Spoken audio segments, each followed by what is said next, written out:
एक बार एक बूढ़ा आदमी और उसका पोता एक गधे के साथ गांव से शहर जा रहे थे। शुरुआत में दोनों गधे के साथ पैदल चल रहे थे। रास्ते में कुछ लोगों ने उन्हें देखा और कहा, कितने बेवकूफ है, गधा साथ में फिर भी पैदल चल रहे हैं। ये सुनकर उन्होंने सोचा कि शायद लोग सही कह रहे हैं, इसलिए लड़का गधे पर बैठ गया। थोड़ी दूर जाने के बाद कुछ और लोग मिले। उन्होंने कहा, कैसा जमाना आ गया है, छोटा लड़का आराम से गधे पर बैठा है और बूढ़ा आदमी पैदल चल रहा है। अब लड़के को बुरा लगा, वो नीचे उतर गया और बूढ़ा आदमी गधे पर बैठ गया। कुछ देर बाद फिर लोग मिले। कितना स्वार्थी बूढ़ा आदमी है, खुद गधे पर बैठा है और बच्चे को पैदल चला रहा है। अब दोनों परेशान हो गए। उन्होंने सोचा, चलो दोनों ही गधे पर बैठ जाते हैं। लेकिन आगे लोगों ने फिर कहा, बेचारा गधा, दोनों उसके ऊपर बैठे हुए हैं।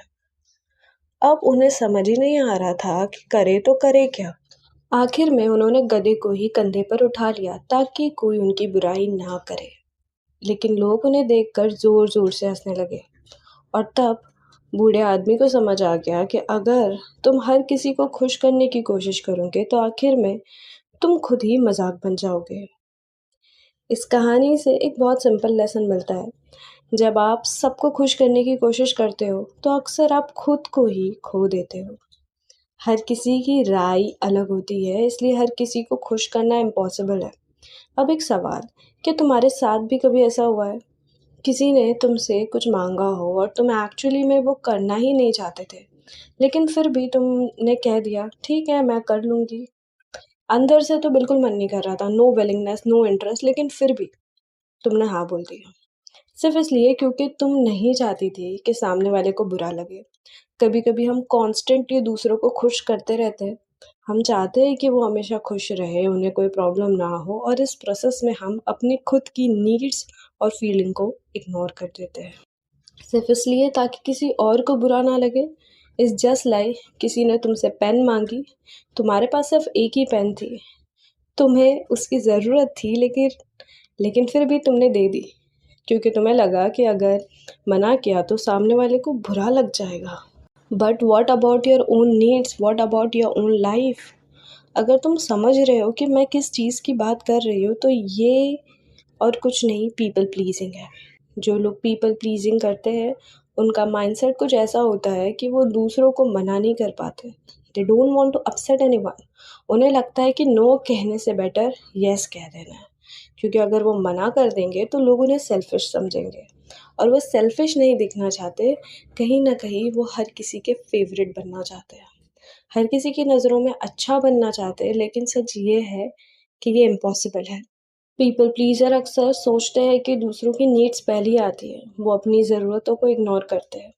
उन्हें लगता है कि सबको खुश रखना उनकी रिस्पॉन्सिबिलिटी है, 24/7 अवेलेबल रहना उनकी ड्यूटी है। और धीरे धीरे वो इतना ज़्यादा देते रहते हैं कि खुद को ही भूल जाते हैं। इंटरेस्टिंग बात यह है कि लोगों को जनरली पीपल प्लीजर पसंद भी नहीं आते, क्योंकि जब कोई इंसान हर वक्त सिर्फ दूसरों को खुश करने की कोशिश करता है तो उसकी अपनी पर्सनालिटी कहीं खो जाती है। लेकिन हर कोई जानबूझकर पीपल प्लीजर नहीं बनता। इसके पीछे रीजंस होते हैं और आज हम उसी रीजंस के बारे में बात करेंगे। अब सवाल ये है, लोग पीपल प्लीजर बनते ही क्यों हैं? देखो, कहीं ना कहीं ये सब बचपन से स्टार्ट होता है। अगर बचपन में किसी बच्चे को प्रॉपर अटेंशन और प्रॉपर प्यार नहीं मिलता तो वो उस चीज़ को क्रेव करने लगता है, क्योंकि हर बच्चे को प्यार और अटेंशन की ज़रूरत होती है। अगर कोई ऐसे इन्वायरमेंट में बड़ा हुआ है जहाँ उसे ये सब कभी नहीं मिला, तो जैसे जैसे वो बड़ा होता है वो ये चीज़ बाहर ढूंढने लगता है, दोस्तों में, क्लासमेट में, कलीग्स में।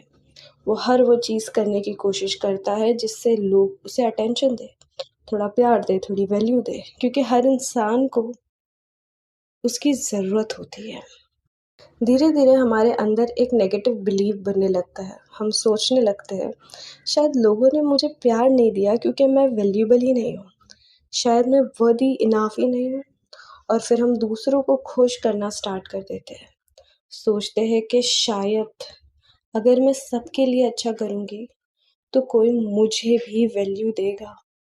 लेकिन प्रॉब्लम ये है कि इस प्रोसेस में हम अपनी खुद की वैल्यू भूल जाते हैं। और कहीं ना कहीं पीपल प्लीजर के अंदर सेल्फ वर्थ की कमी होती है। उन्हें पता ही नहीं होता कि उनकी खुद की वैल्यू क्या है।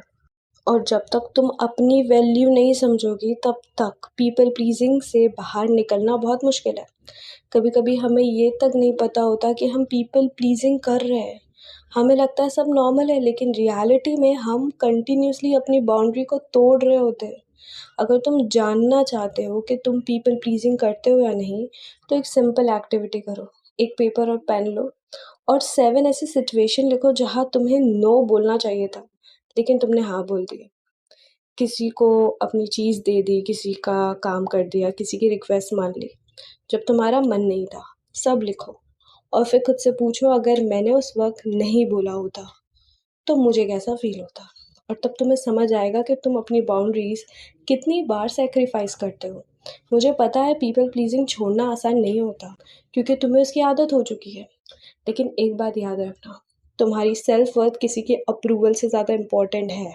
और अगर तुम पीपल प्लीज़िंग को स्टॉप करना चाहते हो, तो जब भी कोई तुमसे कोई फ़ेवर माँगे, तुरंत जवाब मत दो। 1 सेकंड रुक जाओ, सोचो, क्या तुम सच में ये करना चाहते हो या सिर्फ़ गिल्ट के वजह से हाँ बोल रहे हो?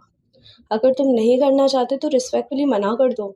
हेल्दी बाउंड्री सेट करो, एक्सेप्ट करो कि हर कोई तुम्हारी चॉइस से खुश नहीं होगा और ये परफेक्टली ओके है। क्योंकि अगर तुम हमेशा खुद को लास्ट रखोगे तो एक दिन तुम्हारे पास देने के लिए कुछ भी नहीं बचेगा। और वीडियो एंड करने से पहले एक लास्ट क्वेश्चन, आज से तुम कौन सी बाउंड्री प्रोटेक्ट करना स्टार्ट करोगे?